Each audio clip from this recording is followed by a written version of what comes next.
الأميرة رجوة في أحدى الظهور لها وإشادة العديد من المتابعات بإطلالة الأميرة، حيث حظى أحدى الظهور للأميرة رجوة الحسين برفقة زوجها الأمير الحسين بن عبد الله الثاني ولي عهد الأردن وشقيقه الأمير هاشم، خلال لقائهم الأميرة الأردنية عليا بنت الحسين بتفاعل واسع عند الجمهور عبر مواقع التواصل الاجتماعي.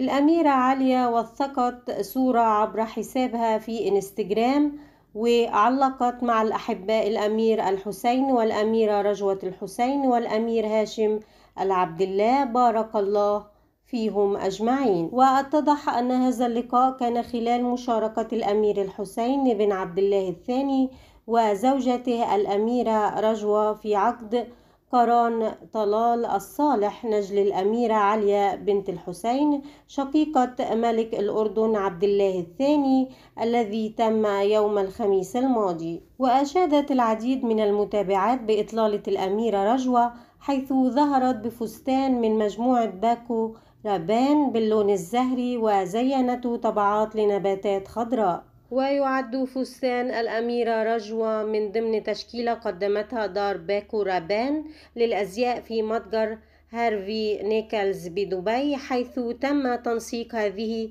الإطلالات بطريقة متقنة لتمنح السيدة العصرية المزيد من التألق.